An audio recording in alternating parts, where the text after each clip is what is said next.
Hola y bienvenidos a Gritones Podcast. Aquí creemos que cada persona tiene una historia increíble esperando ser contada. Una que puede inspirar, motivar y cambiar perspectivas. No importa de dónde vengas o lo que hayas vivido, lo que te hace único tiene un valor inmenso. Prepárate para descubrir el poder del grit, ese empuje que nos hace seguir adelante incluso cuando el camino se pone duro. Y para escuchar historias reales que nos recuerdan que todos tenemos algo especial que aportar. Y si además de inspiración quieres tips semanales para darle un empujón extra a tu grit, date una vuelta por bralofiloteo.com y suscríbete a mi newsletter personal Gritones Hacks. Y no te olvides de darle like, suscribirte o seguirme, dependiendo de la plataforma donde nos escuches, para que el algoritmo juegue a nuestro favor y más personas puedan descubrir estas historias. Esto es más que un podcast. Es una celebración del viaje en esta dimensión. Nuevamente, bienvenidos. Esta es la historia de Jorge Madrigal, CEO y fundador de Vivanta, una empresa que combina tecnología, salud y análisis de datos para transformar la manera en que entendemos y cuidamos nuestra salud. Y es interesante porque nos cuenta cómo se involucró en el mundo emprendedor antes de que las startups fueran cool. Te dejo accionables y 5 puntos clave que aprendí de nuestra conversación. 1. Enamórate del problema más que del producto. 2. Pasión es lo que haces cuando nadie te está viendo e incluso te lleva a las lágrimas. 3. El talento no garantiza el éxito. 4. Vivir en otro país te da otra perspectiva. Y 5. Pichar un negocio involucra saber qué tanto lo crees, por qué lo haces y que entiendes que es un juego de números. Aquí la tienen. Mi querido George, no sé si soy el único güey que te dice George, cabrón, pero... Hay varios. Mi querido Jorge Madrigal, bienvenido a Gritones. Muchas gracias por tenerme aquí, Braulio, por invitarme a este espacio y platicar. Seguro. Chingón tenerte en este espacio. Me gustaría arrancar el episodio pidiéndote que me cuentes la anécdota de cuando un inversionista quería invertir 10,000 pesos en tu startup. Creo que hubo un malentendido ahí de sí, lánzame los papeles por 10,000, ¿no? Y creo que se refería el inversionista a 10,000 pesos. No ha pasado eso. No.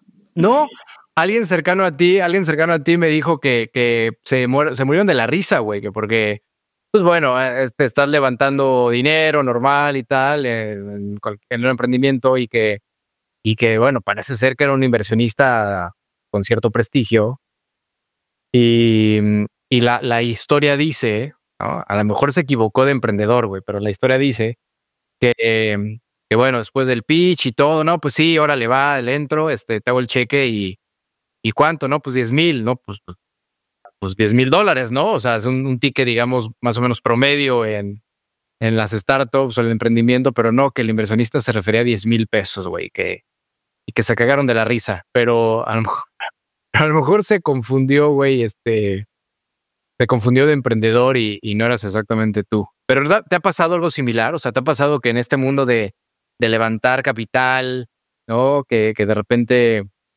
tienes una cifra en la cabeza y te sorprendes que incluso rebasa esa cifra que tienes en la cabeza y te sorprendes decir, puta, pues yo iba por, vamos a poner el ejemplo, $10,000 y puta, terminaron siendo, no sé, 100,000, cabrón, ¿no? ¿Has tenido alguna anécdota que tengas ahorita fresquecita, güey, o que recuerdes de este tipo de dinámicas? Sí, o sea, yo creo que, de hecho el ticket más chiquito que tuvimos alguna vez es un ticket de $3,000. Ok. Que es de uno de mis mejores amigos que en el momento en el que estábamos levantando, pues no tenía mucha lana, pero quería ser parte de lo que estamos construyendo.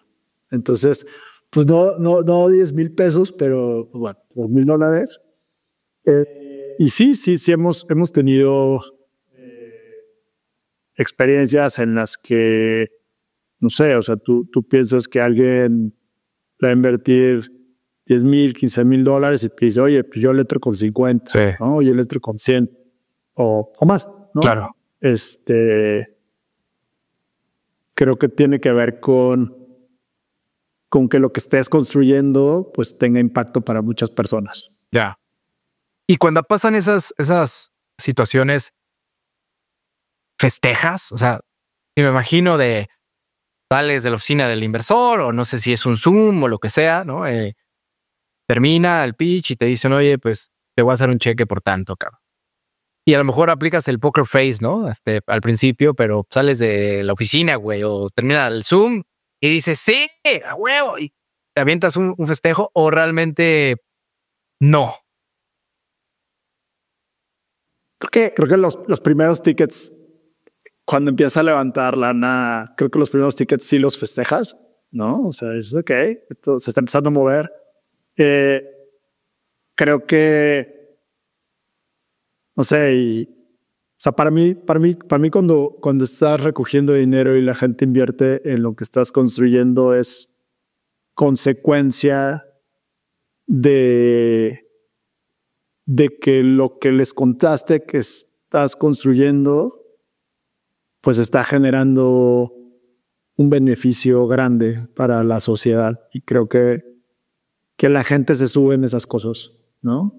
Obviamente los números tienen que hacer sentido, la estrategia de lo que estás haciendo pues tiene que estar alineado con lo que las personas que invierten en la compañía pues están cómodas con eso, ¿no?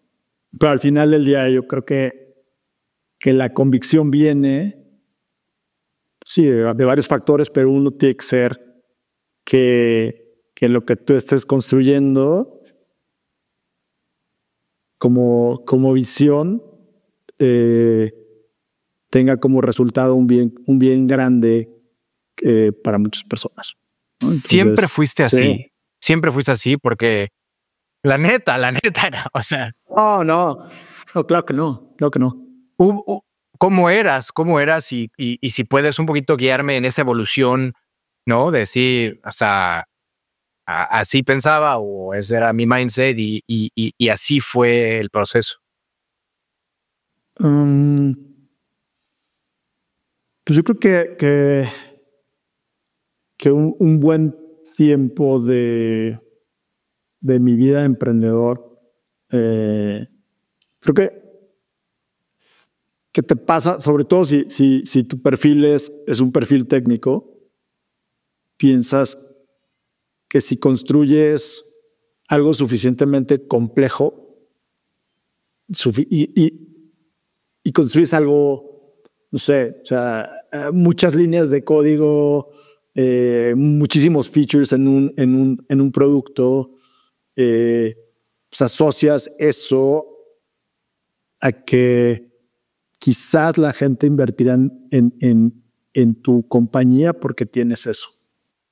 Por el nivel de sofisticación, digamos, que estás mostrando. Sí, puede ser por el nivel de sofisticación, claro, Okay. de lo que construiste. Sí, quizás un pedazo de mi vida como emprendedor, pues está como pues sí, enamorado del producto que estás construyendo. Ya. No necesariamente enamorado del problema que estás resolviendo, ¿no?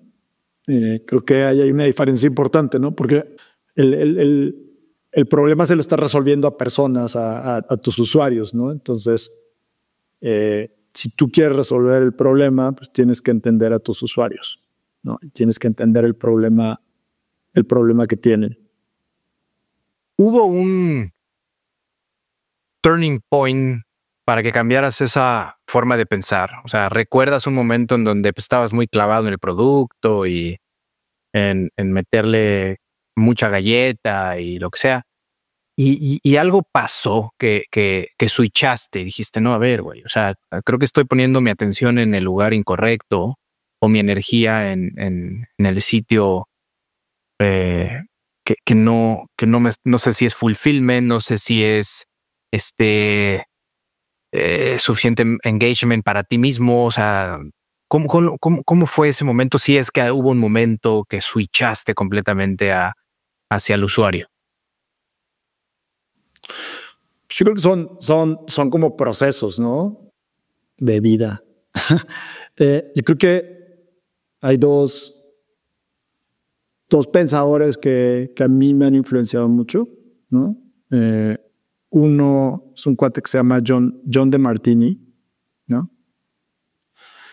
Y John DeMartini dice que tu pasión es eso que haces cuando nadie está viendo, ¿no? Cuando nadie está viendo, cuando si te dijeran, oye, y si John DeMartini no creen que no cobres, by the way, o sea, no es para nada, es un cuate altruista, ¿no? Pero dice, pues, si no te pagaran por eso, de todos modos lo harías, ¿no? Y dice que lo que, o sea, tú descubres tu pasión cuando piensas en algo que el simple hecho de hacer ese algo te emociona. O sea, te emociona, dice el cuate que o sea, te puede traer a las lágrimas, ¿no? Entonces, yo creo que un pedazo de ese turning point es ese, ¿no? Es haber conocido a John DeMartini y haber leído a John DeMartini. ¿Cómo lo conociste? Me lo presentó un amigo. Un amigo me regaló un libro en algún momento, John DeMartini. Okay. Tiene muchos libros. Yeah. Hay uno que se llama The Breakthrough Experience. Okay. ¿No? Que yo creo que es como el más famoso y pues da cursos todo el tiempo en distintos lugares del mundo. Sí. Y vas a los cursos de John DeMartini y una de las cosas que pues, todo el mundo pregunta o le pregunta, pues es, oye, yo encuentro mi pasión, ¿no? Y entonces tiene esta respuesta ya como súper armada de eso que cuando piensas en eso te hace como llorar o te hace como emocionarte mucho. Eso es como lo que te apasiona. Si tú puedes volver eso en tu negocio o en tu trabajo, pues ya lo hiciste, ¿no? O sea, ese es como lo que tiene más prioridad para ti. Habla él de casualidad de que a pesar de que puedes estar súper mega apasionado, por ejemplo, en el canto, ¿no? Te encanta cantar o te súper mega apasiona, te imaginas la música o te imaginas cantando y lloras, pero eres fatal, ¿no? Te salen gallos y de plano no eres buen cantante, cabrón. O sea, ¿no? Es la realidad, ¿no? Cada vez que vas a un karaoke te desconectan el micrófono porque dicen, no, porque bájenlo de ahí. Habla él de que hay veces que la pasión quizás pues no eres bueno y no tienes los skills correspondientes para seguir esa ruta. ¿Aborda ese tema? Tratando de pensar un poco. Creo que lo que te diría John DeMartini o lo que te diría John Hanley, que es el otro cuate que sigo muchísimo, ¿no? Sí. Es puntualmente a tu ejemplo, ¿no? O sea, creo que todos conocemos cantantes que no son muy talentosos, son exitosos, son famosos. Entonces, o para lo mismo, ¿no? O sea, futbolistas que pues dices, güey, este güey no tiene los skills para ser futbolista profesional, pero pues es futbolista profesional, ¿no? Y dices, ¿cómo ocurrió eso? Entonces yo creo que ahí, y es algo que influencia mucho mi forma de pensar, ¿no? Pero es como, si tú te vuelves, aunque no tengas talento, si tú te vuelves el canto, si tú te vuelves cantante, pues en una de esas logras vivir de ser cantante. Y a lo que me refiero con te vuelves el canto o te vuelves cantante es, pues agarras y dices, pues los cuates que cantan, pues, ¿qué hacen?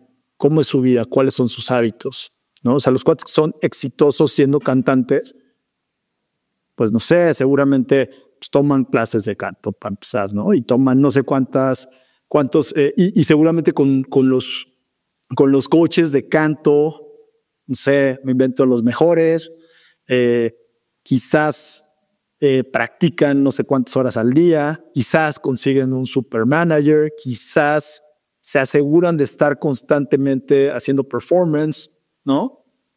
Y entonces, pues igual y no van a ser el cantante más famoso del mundo, pero igual y viven del canto. No sé si me explico. Sí. ¿No? De hecho, O sea, hay libros que yo adoro y quiero que... Pues ya lo he mencionado en un par de episodios, pero quiero que sepas que realmente el nombre de Gritones viene de la composición en 2 palabras en inglés, que es Great Ones. Y Great One's Teeth, por ejemplo, que es una frase común en maratón, ¿no? Que aprietas la mandíbula, ¿no? Aprieta los dientes para cruzar la meta. Para mí, grit me parece un ingrediente fundamental en la vida. Estoy loco por esa palabrita que difícilmente puedes traducir al español.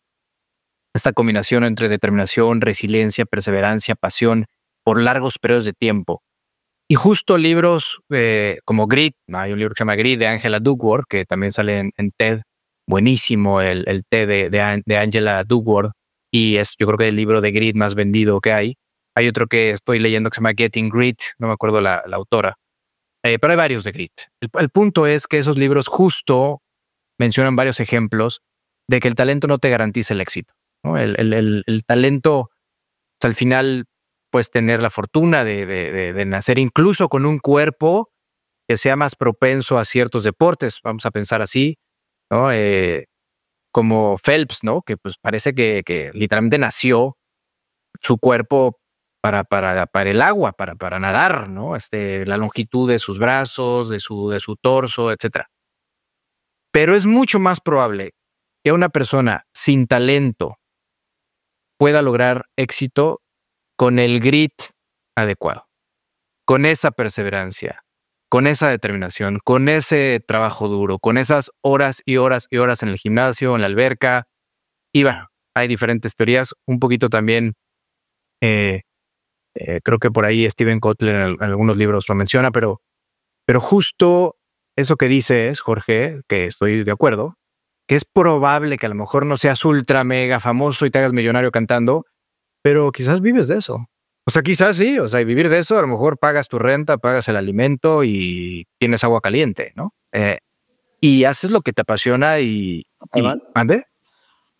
No, pero entonces eres cantante. Sí, ¿Me sí, cachas sí, eso? sí, O sí, sea, es, sí es. O sea, si esa era tu pasión, si tu emoción máxima en la vida es estar enfrente de personas y cantar y que la gente te escuche. Sí, a lo mejor es ¿no? una cantina con 10 cabrones, pero eres cantante. ¿No? Sí. Oye, ¿de dónde eres? ¿Dónde creciste? Crecí en la Ciudad de México, en Villahermosa, Tabasco y en Toluca. Ok. Te moviste a Villahermosa, me imagino, por tus papás. Mi papá trabajó muchísimo tiempo en el IMSS. Ok. En el área de abastecimientos. Mi papá es químico farmacobiólogo. Y sí, trabajaba del IMSS. En algún momento estaba viviendo en la Ciudad de México, pues le ofrecieron un mejor puesto en Villahermosa y nos fuimos al calor de Villahermosa, ¿no? Sí. El calor del sureste. Sí. Ok. ¿Te acuerdas más o menos a qué edad llegaste a Villahermosa? Yo creo que llegué a Villahermosa como a los 5 años, pensar. Y no estuvimos mucho tiempo, estuvimos como 2 o 3 años, o sea, como a los 7, 8 nos fuimos a Toluca, pero de Villahermosa recuerdo que no pasaba frío, que después me fui a vivir a Toluca, y recuerdo que la gente era muy cálida, ¿no? Sí. Ese es mi recuerdo. Coincidía con el clima. Sí. Llegas a Toluca, ¿no? 7, 8 años. Ahí haces prácticamente toda tu educación básica, superior. Hasta la prepa, sí. Como, pues sí, lo que me queda de la primaria hasta la prepa. Ok. ¿Y qué es lo que más recuerdas de Toluca? Jugar fútbol. Definitivamente, o sea, en Villahermosa no jugaba tanto fútbol. En en Toluca llego y la forma como de hacerme amigos y demás en la escuela pues, siempre fue jugar fútbol. Y el frío, me acuerdo muy bien como los primeros meses que llegamos. ¿Qué es esto? Había calentadores en mi casa y cosas así que yo dije, o sea, esto nunca lo había visto, ¿no? O sea, el olor del calentador eléctrico así, ¿no? Pues obviamente no hay calefacción. Güey, no sé si llegaron a utilizar estos cobertores eléctricos. Cabrón. Yo me acuerdo que mi jefa tenía esos cobertores que literalmente conectabas a la luz, cabrón. Y te calentaba. Me acuerdo de noches de mucho frío. En su momento yo de chiquitín. Pero sí, eran un megaparo. Entonces, el frío de Toluca, terminas la prepa ahí. ¿Por qué? ¿Por qué sales de ahí? ¿Por qué te vas después de la prepa? Bueno, como te digo, pues yo siempre había estado jugando fútbol, ¿no? Siempre. A ver, yo la verdad lo que quería hacer con mi vida era jugar fútbol, ¿no? ¿A eso te quieres dedicar? Sí, claro, o sea, como cualquier chavito, pues como cualquier chavito en México, quiero decir, pues jugar fútbol es como algo muy aspiracional. Yo soy de ellos, ¿eh? Ya te contaré, yo soy de ellos. Entonces, tenía un amigo argentino que fue pues sí, varias calificaciones en la prepa aprobatoria se las debo a él, ¿no? O sea, me ayudó mucho, me ayudaba mucho a estudiar matemáticas porque el güey se le daba muy fácil y a mí me costaba bastante. Y el Che, le decíamos, ¿no? Casualmente. Y entonces el hermano del Che se fue a hacer un programa como después de haberse... creo que estaba todavía en la universidad, ¿no? Y se fue a hacer un programa a Chicago. Conoció a otros argentinos allá que tenían un negocio en el que lo que hacían es que buscaban universidades que estaban buscando o que tenían becas deportivas en fútbol y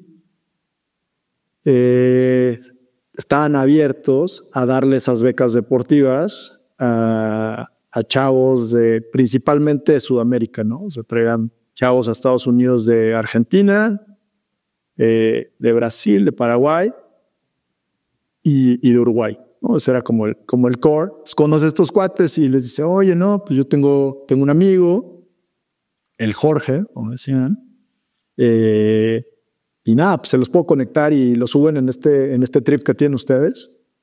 Y pues regresa Luciano, o sea, este cuate, y me dice, Jorge, pues está esta oportunidad, llámales a estos güeyes. Y yo así como de, no manches, puedo seguir jugando fútbol y estudiar para que no se enojen mis papás. Sí, combinación perfecta. Y chance hasta dan una beca, wow, ¿no? Más de te hago el cuento largo, corto, pues hacían unos camps en Georgia, no me acuerdo bien cómo se llama la ciudad, pero una ciudad chiquita, cerca de Atlanta, y ahí estaba yo con 180 otros chavos buscando una beca, y entonces hacían como equipos y jugabas contra equipos como locales, ¿no? Equipos de ahí de Georgia, de universidades, de high schools, etcétera.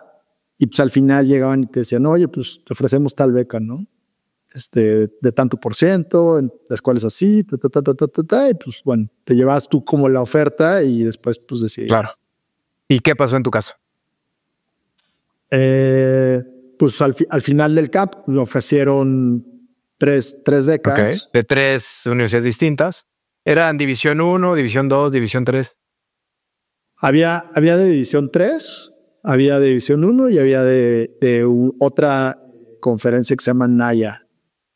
Digo, para los que nos escuchan, la División 1 es como la NCAA, que es la más picuda en todos los deportes colegiales, ¿no?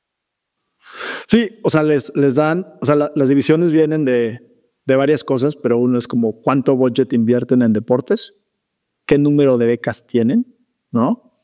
Y sí, y por eso tienen como esas divisiones. Y entonces 3 universidades apuestan por ti. Oye, pues yo te pongo una oferta en la mesa y la tomaste, la dejaste. ¿Qué pasó? La tomé, me fui a una universidad que se llama Lawrence en Wisconsin, que está en Appleton, Wisconsin, ¿no? Entonces, ¿Qué división es? Es División 2, ¿no? Okay. Algo que aprendí de esa experiencia es si yo lo volviera a hacer, hubiera ido a Wisconsin primero a conocer Wisconsin. Pequeño detalle como Toluquita.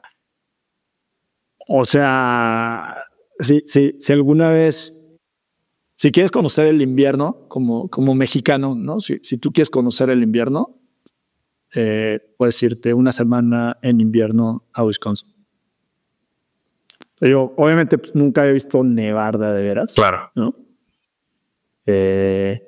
Y nada, pues, ¿sabes? Sí fue ver, o sea, la vez que yo vi nevar en Wisconsin y después hacer tu vida con el hielo y la nieve.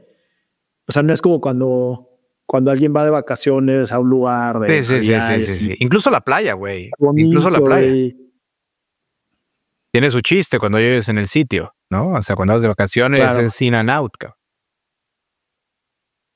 Te aventaste toda la carrera en Wisconsin. Me aventé un año en Wisconsin. ¿De plano porque ya no pudiste más con el clima? No, la carrera que estaba disponible era economía y pues no me súper encantaba economía. Ok. ¿No? Sí. Y la verdad es que también Appleton era una ciudad muy chiquita. O sea, ha crecido, pero cuando yo fui era muy, muy, muy pequeña. O sea, me parece que era como 150,000 habitantes, una cosa así, ¿no? Entonces... Yo me fui a jugar a un community college después de que estuve un tiempo en Pumas, en Fuerzas Básicas.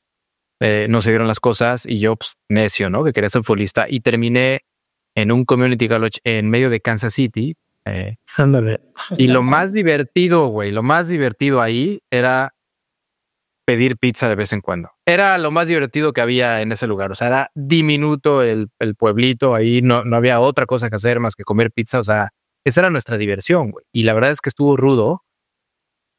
Para mí era bien difícil, güey, estar ahí también porque era, ¿no? Las clases, entrenar y al dormitorio, tan. Ahí no había tanta nieve, ni nevaba, ni había ese tema del clima. Tenía yo un tema de alergias muy fuerte porque había mucho viento y había muchos pastizales y todo. La batallé muy heavy con las vías respiratorias, pero sé que la nieve es otra cosa. Sí. Definitivamente. Entonces, te vas. ¿Dónde te vas? O sea, ¿qué haces? Dices, voy a aplicar a otro lugar, me quedo en Estados Unidos, me regreso a Toluca. ¿Cuál fue tu tren de pensamiento? Me regresé a México y trabajé como 6 meses en una compañía que hacía contract packaging, donde trabajaba mi papá. Okay. ¿No? O sea, ya no trabajaba en el IMSS, está trabajando en el sector privado y trabajé un rato en esta compañía que hacía contract packaging. En lo que decidía qué era lo siguiente. Ok. Duró poquito ese tiempo. Y después me voy a otra universidad que se llama Jacksonville University. Está en el norte de Florida. O sea, ¿cómo llegaste ahí? O sea, de estar trabajando con tu papá, ¿cómo logras llegar a esa universidad? Pues me puse a buscar universidades, okay, ¿no? Que tuvieran como... que estuvieran ubicadas en un lugar que yo no iba a odiar. Ok, ¿no? Básicamente. Que me pudiera gustar. y luego pues, vi qué tipo de financial aid me ofrecían, ¿no? Y obviamente busqué que tuvieran equipo de fútbol. Claro, por supuesto. O sea, eso era básico. Sí. Sí. Pues o sea, apliqué a varias universidades, no me acuerdo a todas las que apliqué, pero apliqué a varias universidades y fui a Jacksonville University y ahí terminé. Ahora, déjame entender el criterio. El criterio de estudiar en Estados Unidos, corrígeme por favor si estoy mal, pero lo que estoy yo leyendo es que me encanta el fútbol. Entiendo que hay un país que se llama Estados Unidos en donde puedes combinar perfectamente el deporte como el fútbol, soccer y estudiar. Y entonces es como un double check, ¿no? Tanto hago lo que me apasiona, me gusta el fútbol, cumplo con mis papás, estudio una carrera. ¿Ese era el criterio? Sí, básicamente. Sí. ¿No? Y aparte, bueno, puedo lograr una beca, ¿no? Que esa beca posiblemente en México no va a suceder. Entonces como que era la trifecta perfecta. Sí, y creo que también, a ver, una cosa que no es trivial es que vivir en otro país te da otra perspectiva y eso creo que para mí fue súper obvio desde el año 1, ¿no? O sea, llegar y ver el dorm, ¿no? Donde te vas a quedar y adecuarte a las horas y a los horarios de las comidas y adaptarte a la forma de vivir en Estados Unidos. O sea, mis amigos, la mayoría se quedaron viviendo con sus papás, ¿no? Con la comodidad de vivir donde pues, ya sabían cómo funcionaban las cosas y salir y adaptarte. Yo creo que yo me di cuenta que eso te daba otras herramientas, ¿no? Terminas la carrera.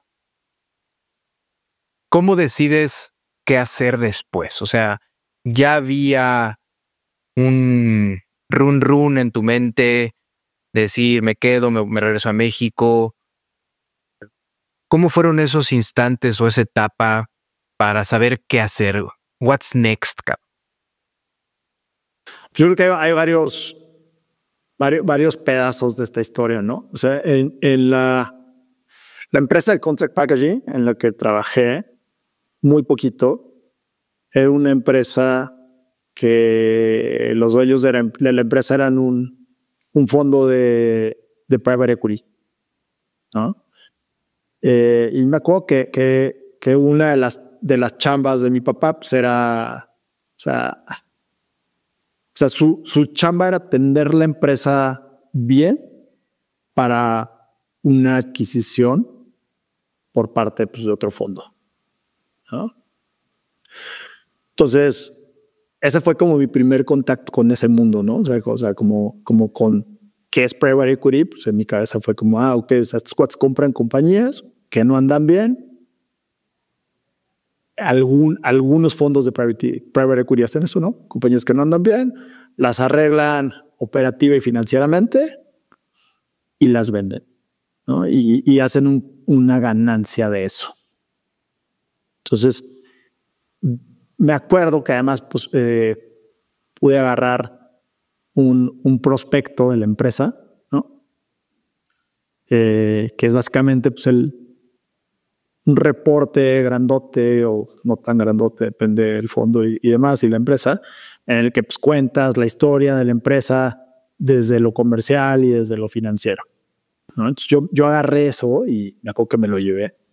No sabía realmente qué era, pero pues llegando a Jacksonville dije, pues puedo estudiar finanzas, ¿no? O sea, esto se ve como interesante, o sea, como agarrar una empresa que no anda muy bien y poderle dar la vuelta a eso, pues, o sea, suena interesante.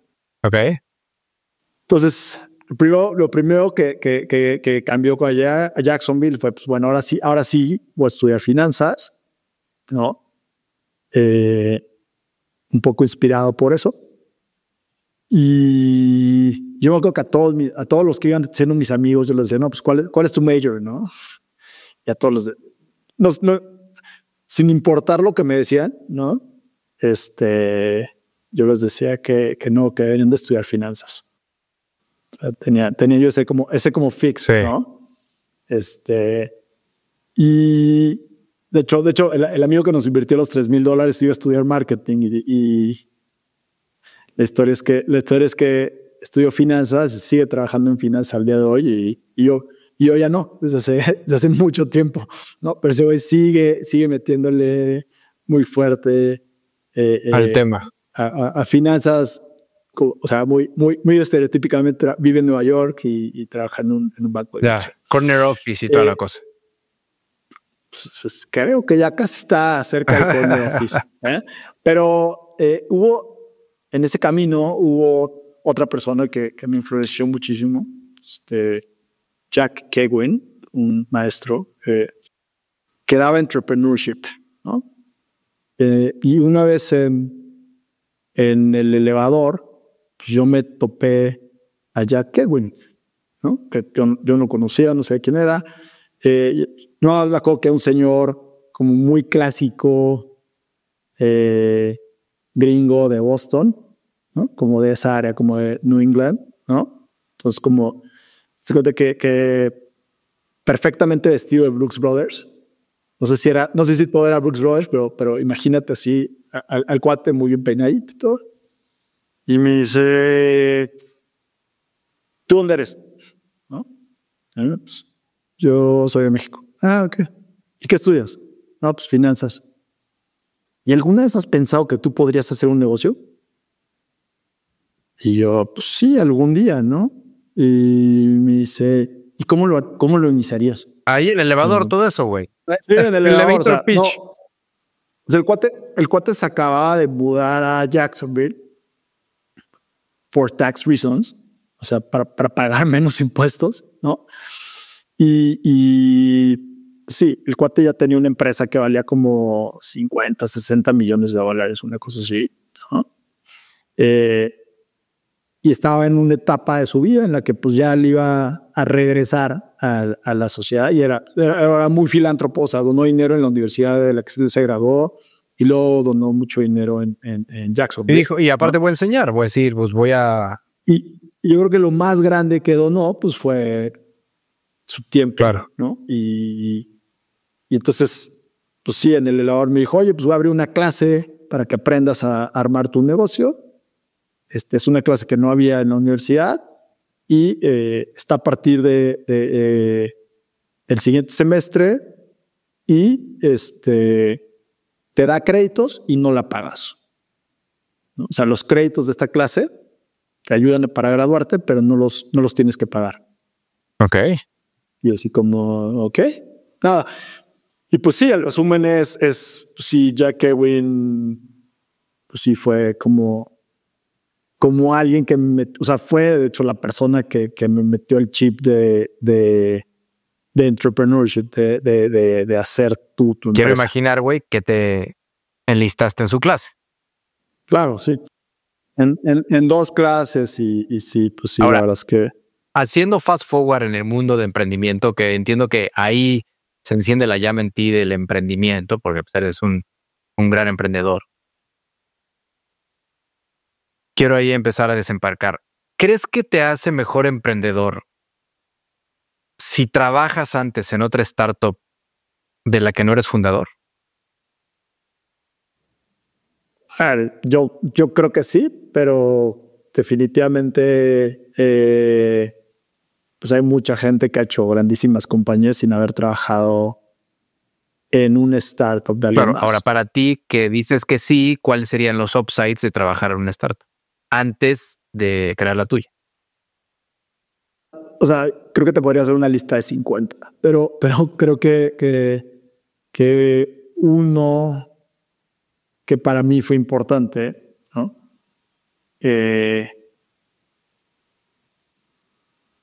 Yo siempre digo que puedes aprender de todo, de lo que te gusta y de lo que no te gusta. Entonces, cuando trabajas en la empresa de alguien más como empleado, escuchas muchas cosas entre las personas sobre la cultura de la empresa y cómo para bien o para mal esa cultura se va armando y cuáles son las cosas que hacen que esa cultura se arme.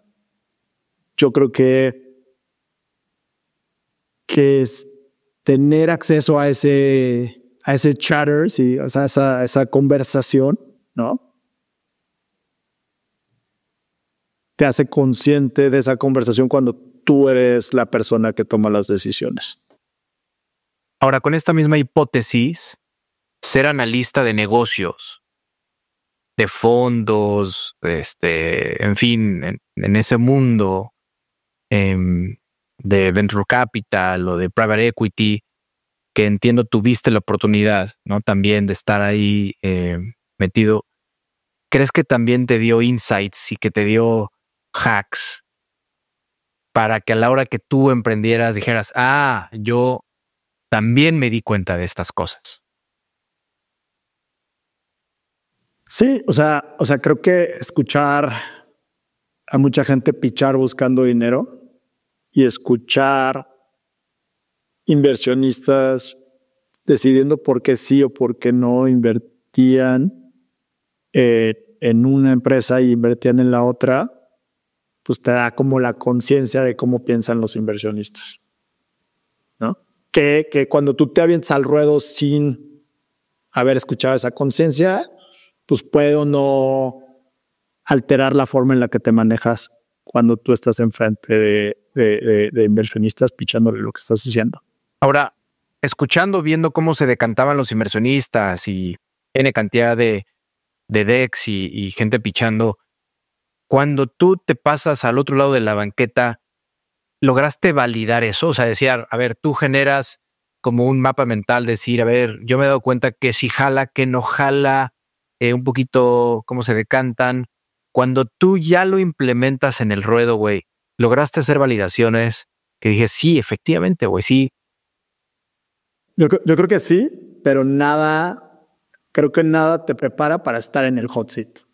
O sea, cuando tú estás pichando, o sea, yo creo que por más que estudies, cuando tú estás pichando, cuando tú le estás compartiendo a la gente tu visión de lo que quieres construir, pues cambia completamente la jugada.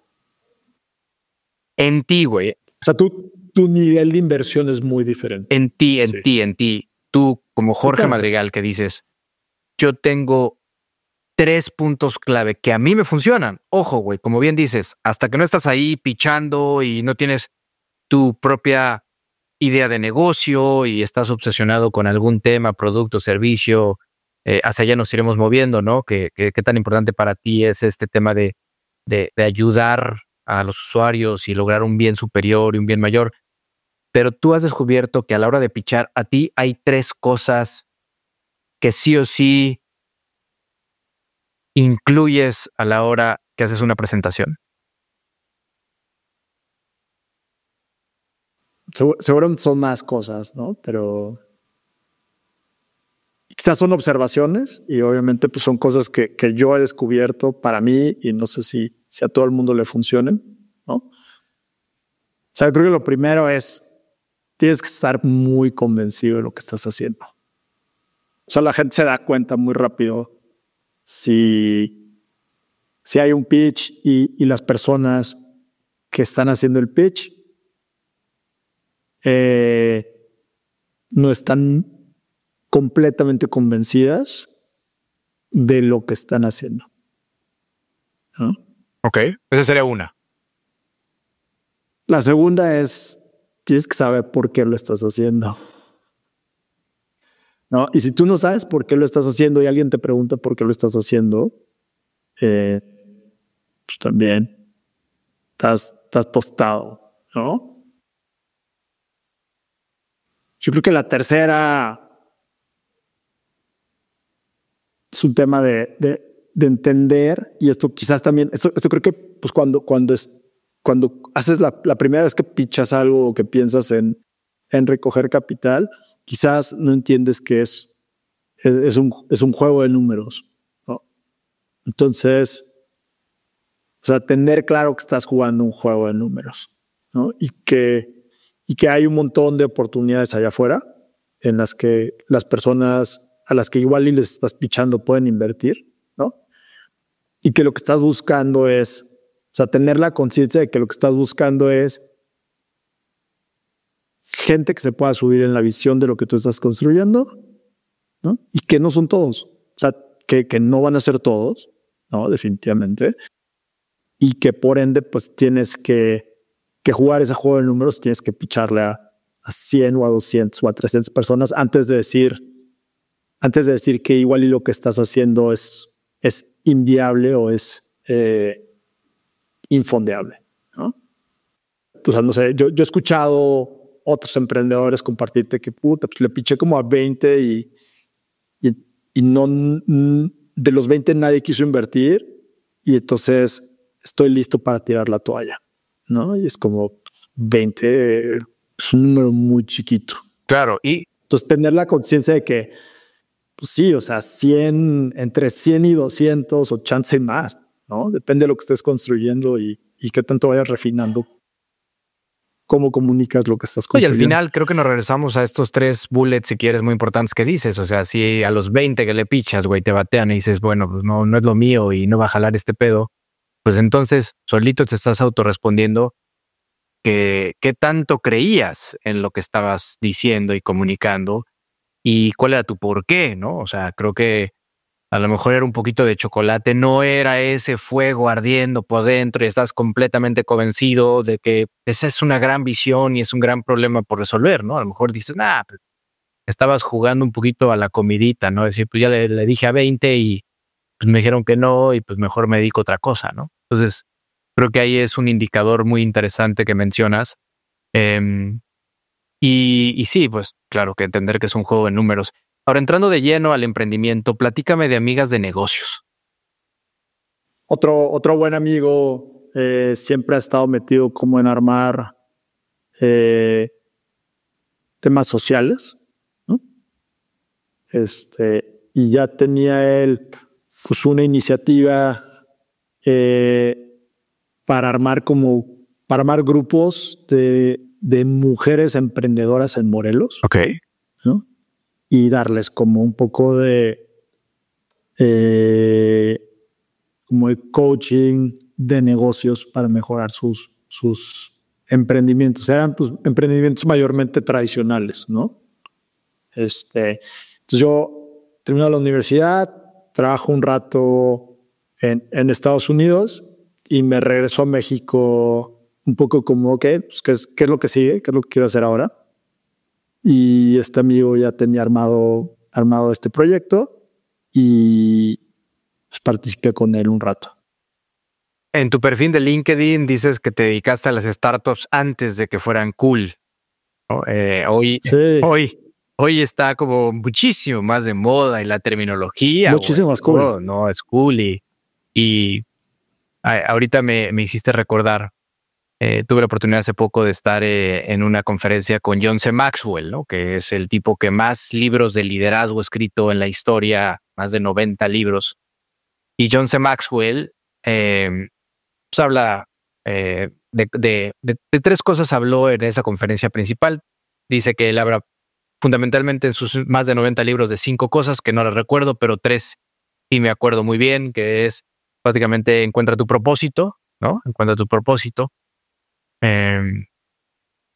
Y algunas más. Sin embargo, me voy a centrar en el tema del propósito porque termina una conferencia y dice que él un día, pues de repente pues a la gente se le acerca a tomar fotos y todo. Y que un chavo llega y le dice, John, quiero ser como tú.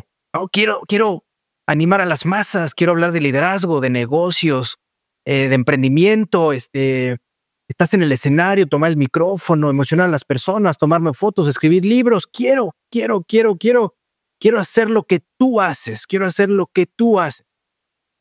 Y dice John que se empieza a reírle, ¿no? Un poquito, pues no de manera sarcástica, pero diciendo, ay, o sea, no sabes lo que estás diciendo, ¿no? Entonces le dice, ¿seguro que quieres hacer lo que yo hago? Sí, yo quiero hacer lo que tú haces. Es increíble y tal. ¿Seguro? Sí, seguro, John. Ok. ¿Estás seguro? Sí, bueno. Te preguntaría ahora si estás dispuesto a hacer lo que yo ya hice. Tú ves hoy a una persona para un escenario hablando, escribió libros, sí, ayuda a los demás, emocionan. pero tú tienes idea de todo lo que yo ya hice para estar aquí parado el día de hoy. ¿Estás dispuesto a pagar ese precio?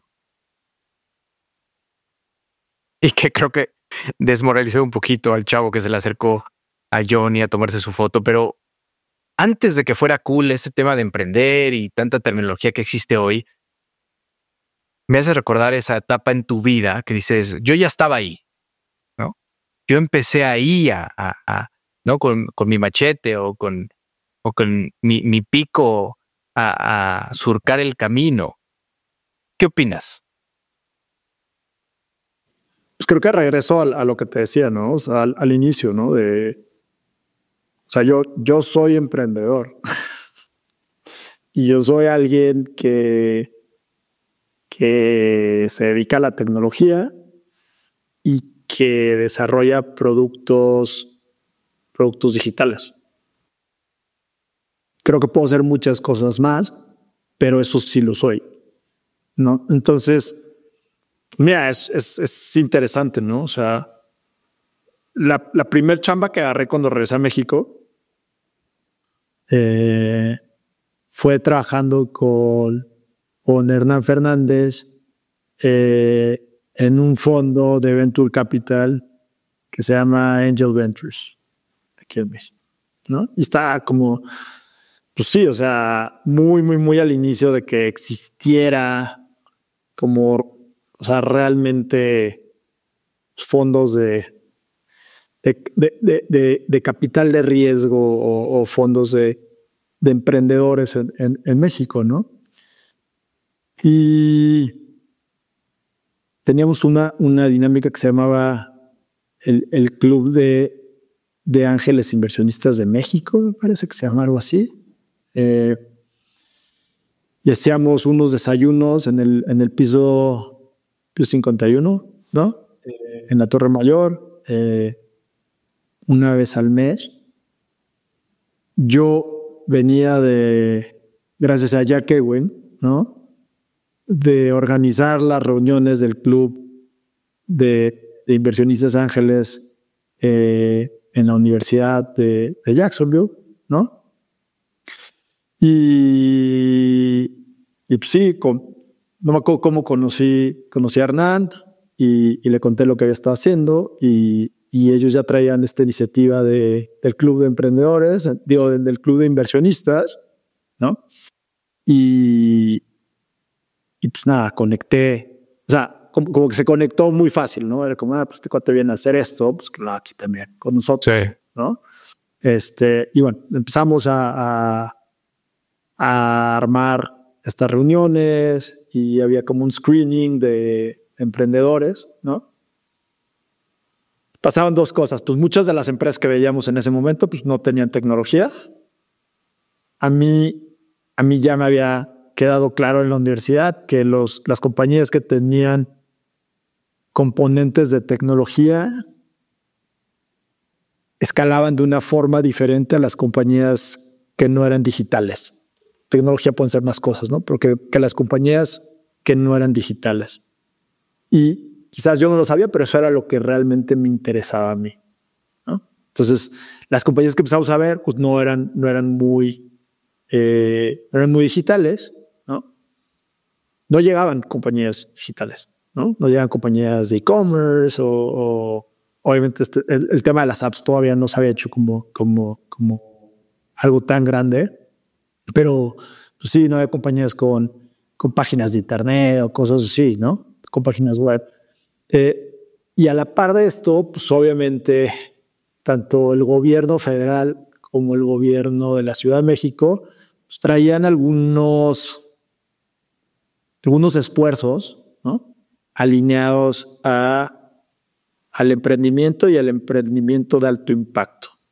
Que alto impacto, pues creo que se entiende en México como sí, que tiene algún componente de ciencia, tecnología que hace que eso sea escalable de una forma diferente, ¿no? De una forma como súper acelerada. Y en ese proceso, pues yo conocí a gente que estaba en el Instituto de Ciencia y Tecnología de la Ciudad de México. Ok. Al gobierno. ¿no? Y hice buenas migas con varias personas. Está la doctora América Padilla, ¿no? Que creo que ella se encargaba de vinculación del instituto. Estamos hablando de las épocas de Marcelo Ebrard, ¿no? O sea, Marcelo Ebrard era el jefe de gobierno de la Ciudad de México. Y pues un día, o sea, organizar estos eventos muy grandes, mayormente como de comunicación de temas científicos y demás en el World Trade Center, ¿no? Obviamente había mucha gente y demás, y pues había estas disertaciones grandes de temas de ciencia, pero no necesariamente como de cosas como más mundanas, ¿no? O sea, como de, ok, sí, pero pues ¿cómo rento un coche en internet? O sea, ¿cómo la ciencia la traes a productos que la gente puede utilizar? Ok. ¿Vale? Y yo le hice un comentario a América una vez en uno de estos eventos. América es investigadora del CIMBESTAB, ¿no? Y me dijo, o sea, creo que íbamos cruzando la calle, íbamos a ir cruzando Insurgentes, y me dijo, pues píchame algo tú. O sea, porque yo le dije, oye, esto está padre porque es como high, o sea, es como super ciencia, ¿no? Y todos los PhDs y demás, está padre, o sea, todos los doctorados y demás, qué padre, pero ¿Cómo aterrizamos? ¿Cómo usas ciencia y tecnología para resolver las broncas de la gente? De la vida cotidiana, cabrón. Igual y yo venía muy, muy con la idea de lo que había vivido en Estados Unidos, ¿no? Que era como YouTube y como esas eran como las startups que estaban como muy presentes porque pues habían hecho IPOs y cosas así en esa época, ¿no? Y me dijo, América, pues arma algo y preséntamelo tú. Y te picó la cresta. Sí, no, o sea, creo que fue algo muy, ahora que lo reflexiono, pues realmente sí fue muchísima suerte, ¿no? Porque era como estabas hablando con la persona que además podía decidir en ese momento, ¿no? Y que tenía, o sea, como calificación de vendedores, ¿no? O sea, es la persona que tiene influencia, que tiene budget y que puede y que le está resolviendo un problema, ¿no? Que era como ellos tenían una agenda de generar eventos y hacer cosas en la ciudad. ¿Y tenían recursos para fondear? Y tenían recursos, ¿no? Entonces, tenía influencia, recursos y tenía el problema que tú le podías resolver. Y yo tenía muy presente que en Estados Unidos las compañías grandes y los gobiernos, sobre todo estatales, pero también el gobierno federal, organizaban hackatones, ¿no? O sea, organizaban unos eventos en donde juntaban a gente que programaba o que diseñaba productos digitales, ¿no? Y los juntaban durante, no sé, 48 horas, ¿no? Usualmente eran como 2 días, ¿no? Un día, 2 días, 3 días, ¿no? Les daban, no sé, café, refrescos, comida, un lugar con internet, ¿no? ¿Pero se iban a dormir a sus casas o no? No, o sea, muchos, no, es que la cultura de programar a veces es, o sea, sí, de la gente que hace productos, pues es intensa, Yeah. ¿no? Sí, o sea, la gente que realmente hace cosas, yo creo que comienza así, ¿no? O sea, comienza, después sí ya se normaliza la vida, pero pues es gente que está dispuesta a ponerle mucho tiempo y empeño a aprender y el hackathon era organizado sucedan por el gobierno, entonces se encerraban ahí entonces 1 o 2 días. Sí, o sea, como funcionó fue, ok, yo creo que podemos hacer un hackathon, ¿no? O sea, nunca has hecho un hackathon, hay que hacer un hackathon, cuesta tanto hacer el hackathon y yo me puedo encargar de llenarlo desde traer gente, ver qué necesitamos, y darle como un sabor a esto, ¿no? O sea, de qué trata el hackathon, porque pues tiene que tratar de algo. Y lo que hicimos fue que hicimos un evento con bases de datos del gobierno de la Ciudad de México. O sea, disponibilizamos en unos servidores bases de datos. Y la idea es como ven, checa los datos. Había una movida que comenzaba, que era el tema de Open Data, ¿no? Y específicamente era el tema de Open Data enfocada a gobiernos y cómo hacer partícipes a los ciudadanos y a estas comunidades de gente de tecnología en encontrar soluciones para la ciudad. Y entonces armamos el primer hackathon. Tenían un evento grande que era la Semana de la Ciencia y la Tecnología. Entonces, en la Semana de la Ciencia y la Tecnología, en el Palacio de Minería, pues armamos un hackathon. Ok. Y ahí todavía no era tan cool hacer startups, ¿no? O sea... Claro, bueno, yo creo que en ese momento ni siquiera, a ver, corrígeme, güey, pero a lo mejor en ese momento en el hackathon no se utilizaba o en al menos en México no se conocía la palabra startup, ¿no? O sea, era como, pues, o sea, era, pues se me ocurrió una idea y vamos a hacerla y o sea, todo hoy lo que existe de fundraising, ¿no? De private equity, de search funds, de VCs, en fin, cabrón, ¿no? Advisors, boards, ¿no? Todo eso que el ecosistema hoy está muy familiarizado y que todo el mundo quiere emprender. Pues antes era, pues, a ver, enciérrate y con una idea y a ver, de aquí ahora qué hacemos. Entonces, todos estos aprendizajes que tienes como emprendedor y que empiezas a emprender, ¿hubo algún momento, alguna experiencia personal que te impulsó a crear una plataforma centrada en la salud digital, hablando de tecnología, hablando de ese mundo digital que hoy es conocida como Vivanta? ¿Hubo algún momento que dijiste, esto es lo que voy a hacer? Han sido varios momentos, ¿sí? Porque también lo que hacemos en Vivanta ha ido cambiando, ¿no? Otra parte de lo que soy es que pues, sí, soy una persona que es atleta, ¿no? O sea, durante toda mi vida pues, he sido atleta, ¿no? Entonces, ¿qué quiere decir eso? Pues cuido mi comida o lo que como un atleta, me mantengo activo como un atleta y sí, seguramente también, no siempre, pero pues cuido mi descanso y mi recuperación como un atleta. Ok, ¿cómo empezó entonces la idea de Vivanta? Es más, ¿qué significa Vivanta? Vivanta significa vida en esperanto. Ok. Pero comenzó a armarse esa idea cuando estábamos en la pandemia, ¿no? Y yo toda la pandemia pues, seguí corriendo como corro todas las semanas, ¿no?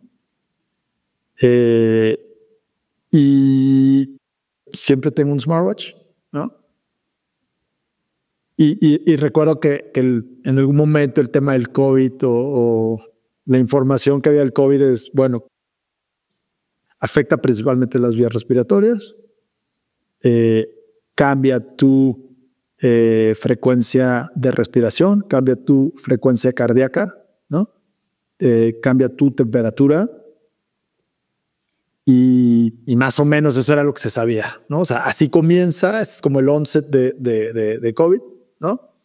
Y cuando pasa eso, pues uno pues tienes que tener cuidado con la persona que efectivamente pues, tiene COVID y pues, era todo este rollo de pues, no puedes salir o sea, no debes salir de tu casa porque pues, puedes infectar a más personas, pero además si alguien está enfermo en su casa, puta, pues cómo sabe, ¿no? Y se vivía este gran pánico de ¿cómo sé si no lo tengo?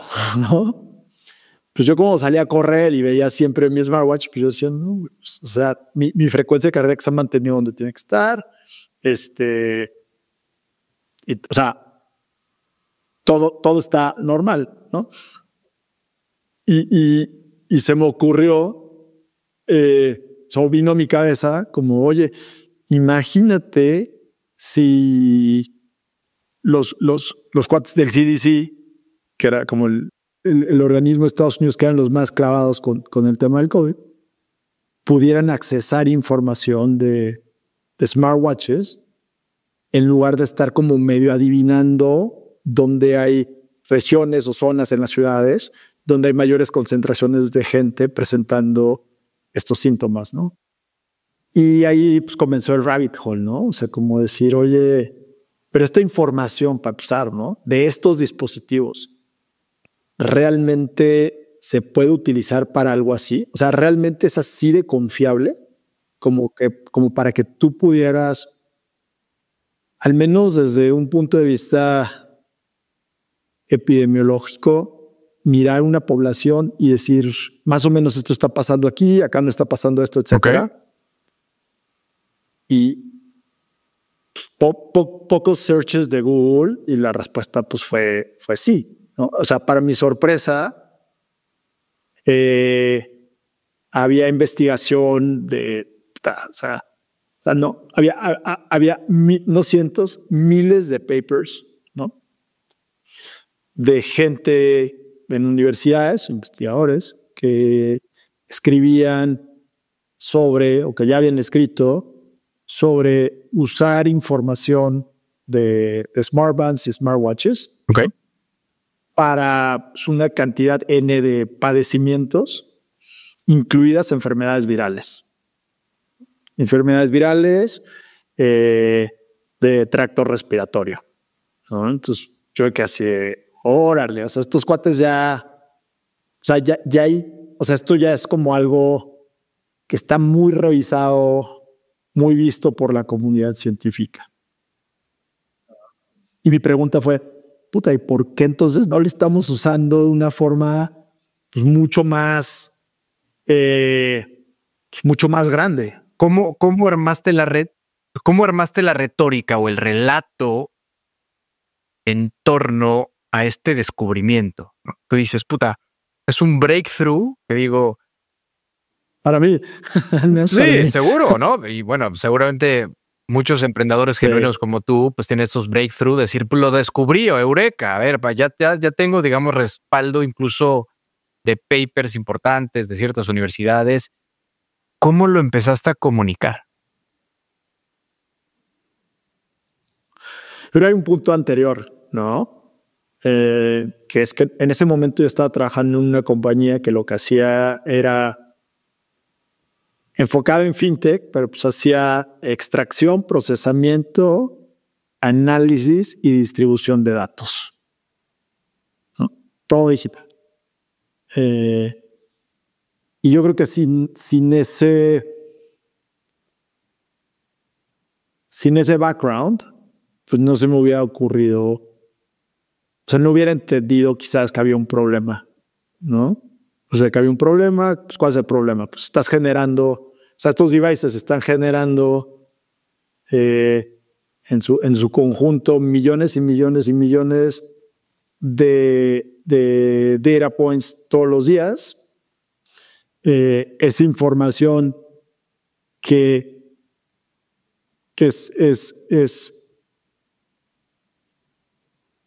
tiene mucha calidad, ¿no? Y que su calidad no solamente, o sea, su calidad está aumentando cada 6 meses y que el volumen mismo de la información es cada vez mayor. Y no lo estamos aprovechando. Claro. Y con ese track record y con ese background dices, bueno, empiezo como a conectar los puntos y dices, voy a hacer esto.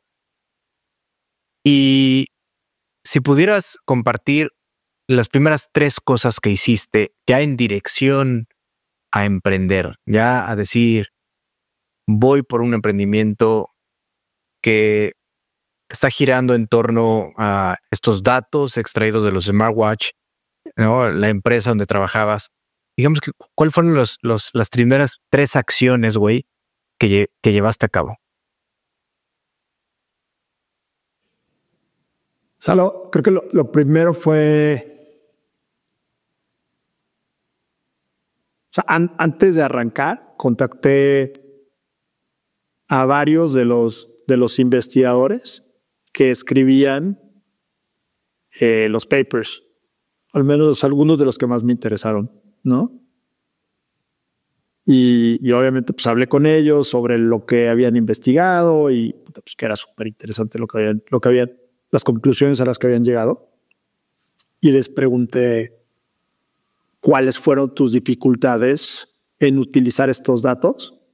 Esa era una, ¿no? Y la segunda era porque, o sea, usualmente hacían investigación solamente, o sea, con un dataset de solamente un device. O sea, de solamente una marca y un modelo de devices, ¿no? Y bueno, pues ahí me contestaron un poco que pues, había una dificultad técnica, que pues ellos no eran necesariamente programadores, Sí. ¿no? Entonces había una dificultad técnica en la extracción de los datos. Entonces, pues, muchas veces lo que hacían era que compraban los devices. O sea, compraban 90 Fitbits, ¿no? Sí.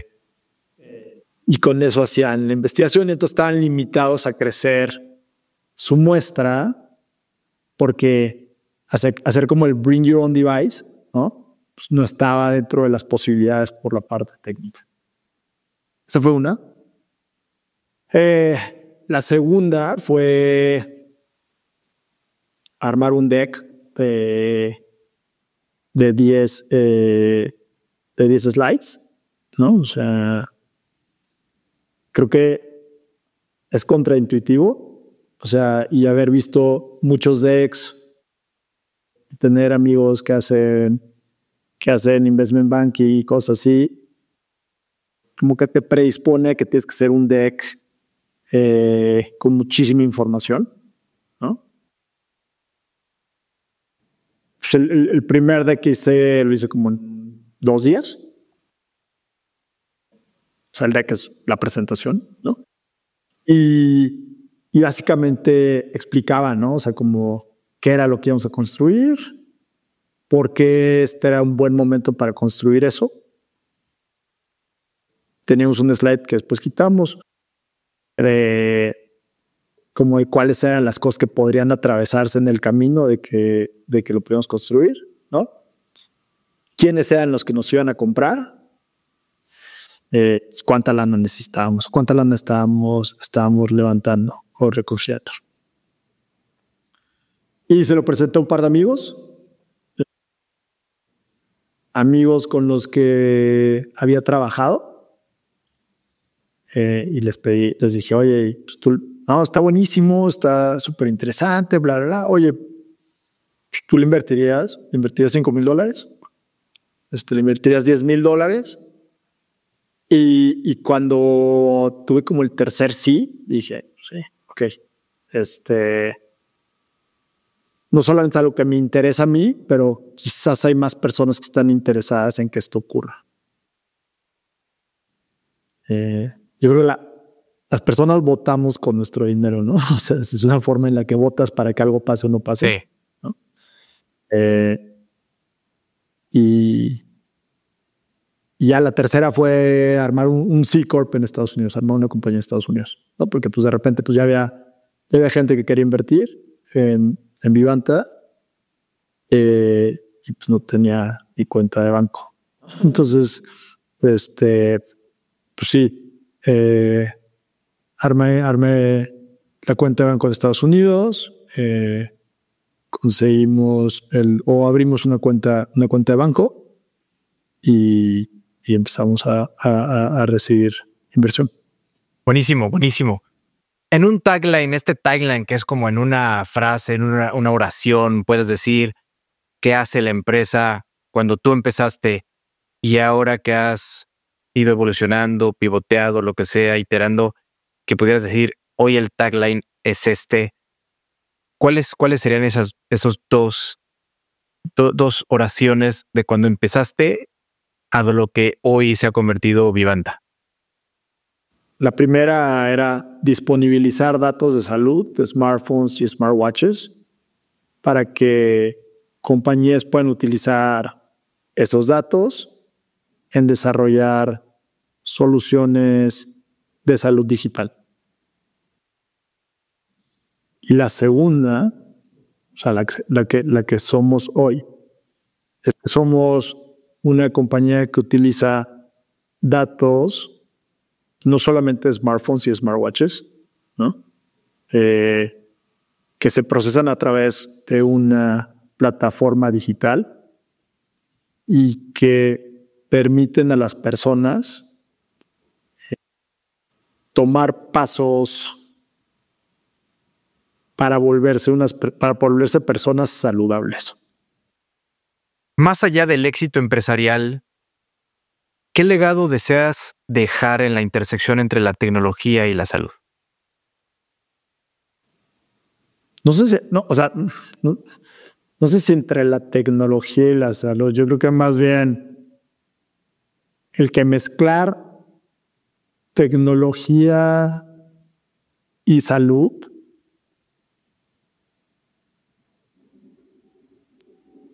tiene la capacidad de crear un impacto positivo en un número de personas que hasta hoy no ha existido. O sea, yo no creo que hoy salud sea algo que esté distribuido de manera equitativa en la sociedad en la que vivimos. 100% de acuerdo contigo. Y quiero redondear lo que dices, porque me voy a regresar muy brevemente a lo que decía de John C. Maxwell, del propósito y de lo que no solo ves que alguien está haciendo, sino todo lo que ya ha hecho en el pasado. Como Jorge, que ha hecho muchas cosas en el pasado, ¿no? Y está poca madre porque te ha ayudado a hacer lo que eres y ir juntando los puntos y teniendo más herramientas en la caja. Pero van a decir, este güey dijo de propósito y se olvidaron las otras dos que dijo John C. Maxwell y ya me acordé. Y las conecto con lo que estamos platicando, ¿no? Porque habla muy importante encontrar tu propósito de John C. Maxwell, ¿no? Que es para él la intersección entre lo que te apasiona y en lo que eres bueno, ¿no? En donde tienes skills y ciertos capabilities. Luego se mueve a growth, ¿no? Dice, tienes que constantemente estar invirtiendo en ti, en tu desarrollo, ¿no? Creo que tú has estado constantemente invirtiendo en ti, en tu salud. Tienes pensadores muy importantes que han influido en ti, en atreverte a estar en diferentes empresas, en salir del país, en incomodarte, en organizar eventos para emprendedores, ¿no? Antes de que fuera cool el tema de las startups. Y ahorita que rematas con el tema del legado, en donde cómo puedo servir a millones o a miles de personas, es el tercer punto que dice Maxwell, decir, tienes que servir. O sea, tienes que encontrar la manera de servir y ser significant for others. Tienes que significar en la vida de las personas con lo que hagas. Entonces, creo que englobamos muy bien, ahora que me acordé de lo que decía Maxwell y escuchándote, Jorge. Y también me interesa saber qué quieres decir con que la salud o ser saludable es un estado del ser.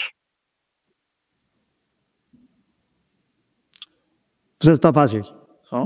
O sea, ser saludable, como te decía, es... Igual ya damos un paso atrás, ¿no? O sea,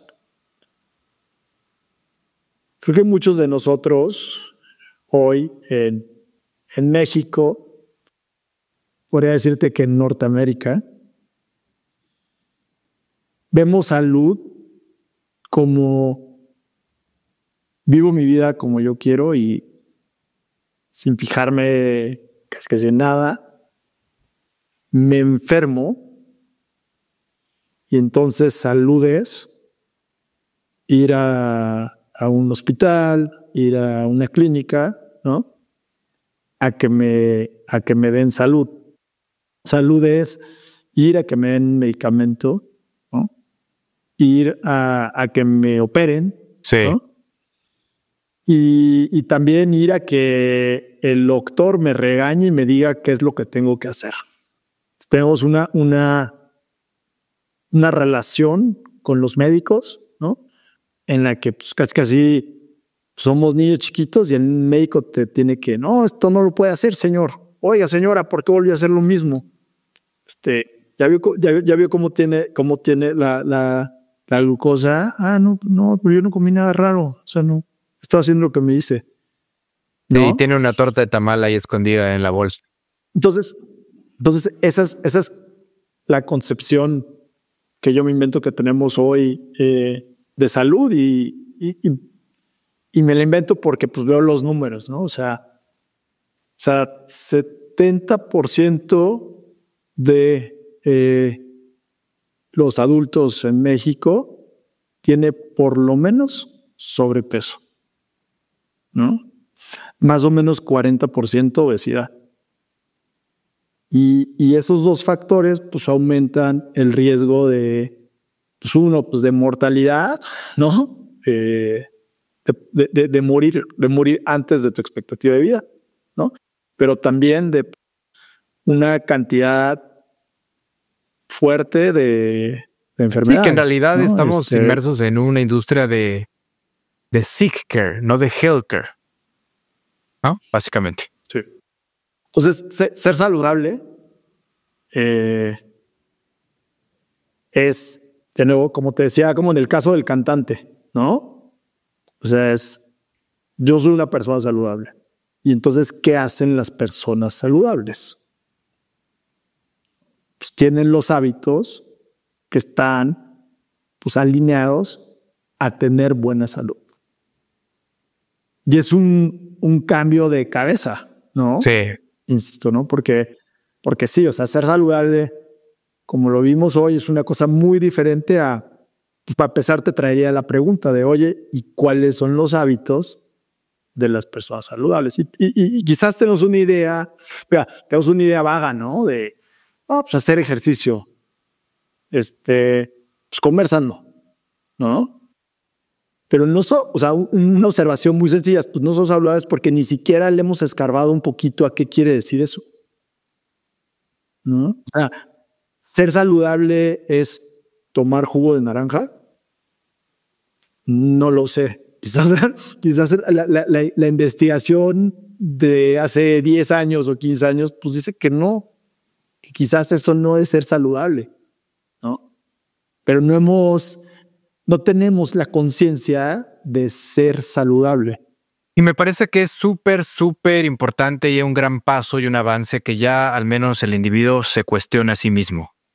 Es un gran paso decir qué estoy haciendo, qué estoy introduciendo en mi organismo. Y no solo tema de comida y de bebida, ¿no? Sino qué escucho, qué leo, qué veo en la televisión. O sea, cómo alimento a mi cuerpo, a mi mente, etcétera.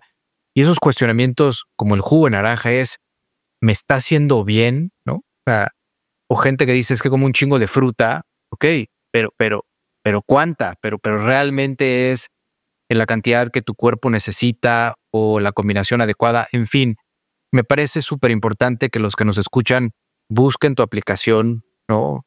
Vivanta, y que sé que por ahí tienes un regalito, güey, para los que nos lleguen a escuchar, porque esta aplicación que te da indicadores de salud, que te hace consciente, que te ayuda con esas preguntas, que te da recomendaciones, que está poca madre, y te felicito, Jorge, por todo lo que están haciendo en Vivanta. Por ahí creo que vas a cortar una florecita de tu jardín, güey, ¿no? Sí. A los que escuchan gritones, les vamos a dar un código de invitado que les va a dar 3 meses gratis de uso de la aplicación. El código es Gritones 2025. Está muy fácil. Seguramente ahí en la descripción se los puedes poner. Sí, seguro. Para que puedan descargar el app y usar el código, ¿no? Te platico un poco rápido qué es lo que estamos haciendo con la aplicación, ¿no? Hay esas 3 cosas principales, ¿no? Y posiblemente podríamos expandir a 5 o a 6, pero hay tres factores principales que no te cuestan dinero, ¿no? O sea, no son el suplemento para dormir o el suplemento para mejorar la vista o para tener huesos más fuertes, ¿no? Que son los que tienen el mayor impacto en tu calidad de vida, en tu longevidad y en los años en los que vas a requerir en tu vejez ayuda de terceros para llevar tu día de principio a fin, ¿no? O sea, para que tengas menos años en los que necesites ayuda para bañarte y para ir al baño, ¿no? Entonces, esos tres factores pues, son actividad física, tu sueño y tu peso. Ok. ¿No? O sea, ese es como, o sea, hay miles de metaanálisis que soportan lo que te estoy diciendo, ¿no? Entonces, nosotros lo que hicimos fue construir una aplicación que te permite traquear por lo menos hasta ahorita esos tres. O sea, este es un... O sea, la aplicación todos los días algo movemos, algo cambiamos, algo mejoramos, ¿no? O sea, no es un trabajo terminado y yo creo que nunca va a ser un trabajo terminado, ¿no? Pero lo que hacemos es que te ayudamos a entender la relación entre tu actividad física, tu sueño, hoy tu peso y las variaciones en tu peso con tu longevidad. O sea, si tus hábitos te están ayudando a vivir más o como resultado de tus hábitos estás reduciendo tu expectativa de vida, ¿no? Y luego, pues dentro de esa expectativa de vida, ¿cuántos de esos años van a ser de buena salud y cuántos de esos años puede que pues no sean por buena salud, ¿no? Y todos tenemos, o sea, todos los humanos pues, vamos a tener unos años que no van a ser de buena salud al final de este juego, ¿no? Sin embargo, tú puedes estar haciendo cosas que hagan que sean más de los que tienen que ser. Creo que eso es algo que pues, nadie quiere, ¿no? Nadie que se le explique esto que te acabo de explicar, pues tú dirías, bueno, ¿y cómo le hago para reducir la cantidad de años en las que no me lo voy a pasar padre, ¿no? Claro. Y eso es lo que estamos haciendo en la aplicación, ¿no? Capturamos esta información y te damos un score, una calificación que te ayuda a entender si estás alineándote a lo que yo me invento que te conviene o no te estás alineando a esos hábitos. Sí, me ¿no? parece que es un acto de mucho valor el que puedas darle visibilidad a una persona con un semáforo, con un número que diga, puta, qué tan cerca o qué tan lejos estoy de un estado de salud y de bienestar, pues que eleve mi calidad de vida, inclusive en los últimos años, ¿no? Que diga, puta, ¿cómo la voy a pasar, no?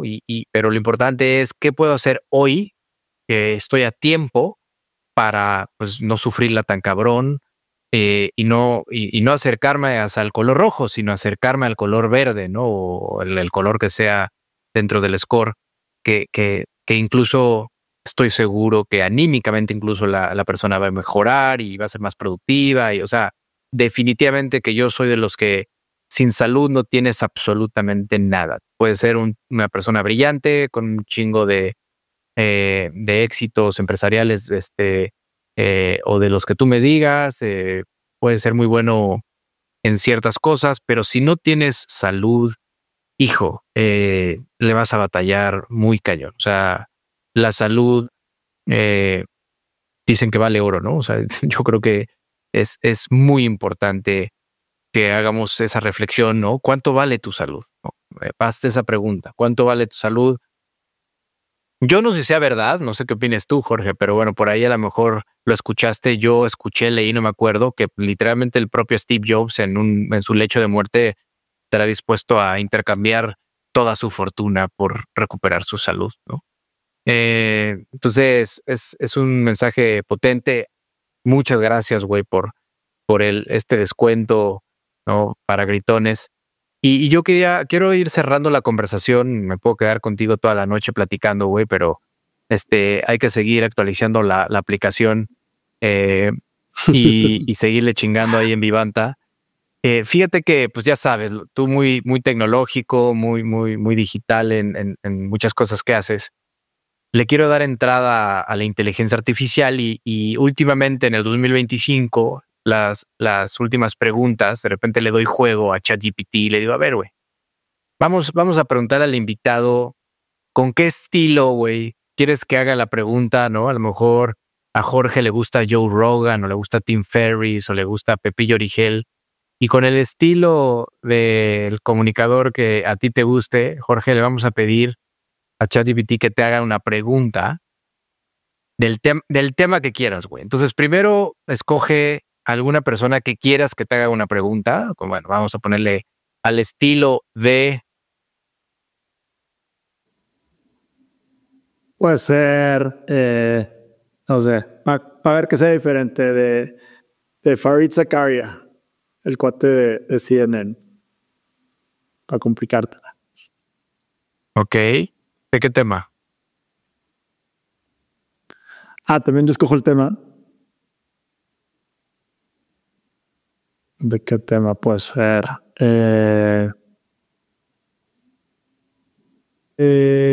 ¿Cómo mejorar la salud de 10 millones de personas? Órale, a ver si no te haces una pregunta que digas, sí, ¿qué onda, güey? ¿Cómo contesto eso, cabrón? Seguro sí. Ahí te va, güey. Jorge, con Vivanta estás construyendo una plataforma que tiene el potencial de transformar cómo las personas y las empresas interactúan con los datos de salud. Si tuvieras la misión de mejorar la salud de 10 millones de personas en los próximos 5 años, ¿cuáles serían las principales estrategias tecnológicas y colaborativas que implementarías para lograrlo? Y más allá de la tecnología, ¿qué papel crees que juega la educación y la concientización en este proceso? Ok. A ver, creo que es un poco evidente, ¿no? Pero yo creo en que tenemos que utilizar datos extensivamente, que tenemos que utilizar las capacidades de distribución y de economías de escala, de usar plataformas digitales, ¿no? O sea, todo el mundo tiene una supercomputadora en su bolsillo hoy en día, ¿no? Tenemos que utilizar esa supercomputadora como parte del sistema de salud, ¿no? O sea, tenemos que aprovechar eso, ¿no? Ok. Tenemos que hacer que el sistema de salud juegue con esas herramientas que ya están disponibles con urgencia. Ok. Y tenemos que volver el tema de salud algo común para las personas. O sea, no puede ser un tema que solamente platicamos los que podemos platicar de cosas como longevidad, ¿no? Tenemos que volverlo un tema pues casi así como platicamos de los partidos de fútbol, ¿no? Tenemos que poder hacer que la gente sepa qué le ayuda, qué no le ayuda, qué puede cambiar, cuáles son los cambios chiquitos que pueden hacer, que podemos hacer, y tenemos que hacerlo de nuevo también con urgencia y súper accesible.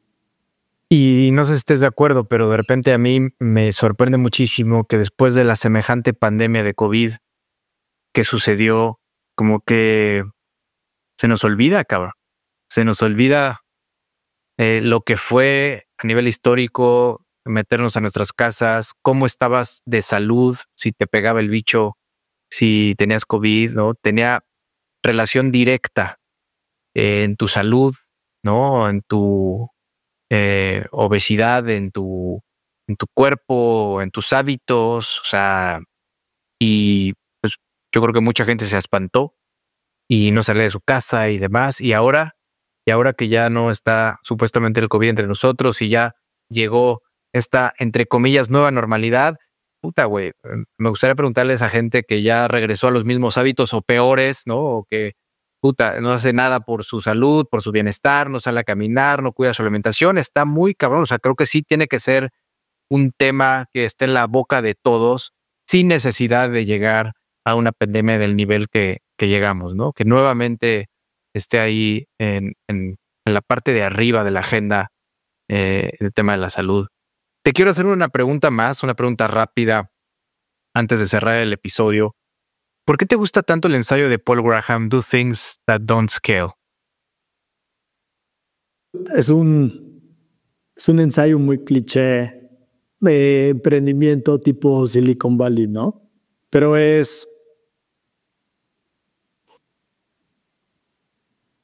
creo que cuando pitchas con inversionistas, los inversionistas quieren que les digas el plan, ¿no? Y quieren que sea un plan casi en donde pensaste todas las posibilidades que podrían salir mal. Es ese ensayo de Do Things That Don't Scale, ¿no? Habla sobre cómo encuentras, la manera en la que encuentras lo que jala es haciendo muchas veces cosas en donde no estás apalancándote de tecnología, ¿no? Y siendo alguien que viene de tecnología y lo que te platicaba hace rato de, oye, yo pensaba que lo importante y lo que volvía algo exitoso era que fuera un productote súper construido. Justamente, o sea, la antítesis de eso es Do Things That Don't Scale, ¿no? Sí. Es salte a la calle con tu app y invita a gente en la calle y cuéntales de qué se trata y ves si se la quieren descargar para empezar, ¿no? Que es algo que he hecho con Jesús, mi co-founder, ¿no? Y ve qué problemas tienen. O sea, de qué les pasa cuando descargan esa aplicación y empiezan a hacer su cuenta y ve qué cara ponen y ve qué reacción tienen. Y llévate ese feedback y sigue construyendo el producto, ¿no? Pero lo grande ahí para mí es, pues obviamente posiblemente no vas a llegar a 1,000 usuarios o a 10 millones de usuarios. Bueno, a 1,000 sí, pero a 1 millón o a 10 millones de usuarios atosigando gente en Reforma para que se descargue la aplicación. Pero lo que sí vas a lograr es darte cuenta qué sí le jala a la gente y qué le interesa a la gente. Y eso no lo lograrías nada más publicando la aplicación y quedándote atrás de tu computador. Pues ahí lo tienen, público inteligente y conocedor. Jorge Madrigal, eres un genio, resiliente y apasionado. ¿Quieres compartir tus redes, algún dato de contacto? Sí, en Twitter, en Twitter, no, en X, ¿no? Sí. Mi usuario es Jorge-Madrigal, ¿no? Mi nombre. Y esa es la red que más utilizo. En LinkedIn, Jorge Madrigal, Vivanta, y seguramente sí también me pueden encontrar. Genial. ¿Algo que quieras gritarle al mundo? Ser saludable es algo que creas todos los días. Poca madre. ¿Quieres decir algo más? Nada más. Hasta el siguiente episodio. Gracias. Muchas gracias. Gracias, mi George. Muchas gracias por invitarme, Braulio. Gracias. Bye. Hasta luego. Y así cerramos otro episodio lleno de historias que nos demuestran que el poder de la experiencia es real. Porque no se trata solo de llegar a la meta, sino de todo lo que vivimos en el camino. Si algo te resonó hoy, si una historia te hizo reflexionar o te inspiró, compártela y no olvides darle like, suscribirte o seguirme según donde nos escuches, para que el algoritmo haga su magia y más personas puedan acceder a estas historias. Y si además quieres tips prácticos para mantener tu grit bien afinado cada semana, no te olvides de suscribirte a Gritones Hacks en brauliofiloteo.com. Recuerda, todos tenemos una historia y cada una tiene el potencial de cambiar algo en alguien. Nos escuchamos en el siguiente episodio donde las historias continúan. Hasta pronto.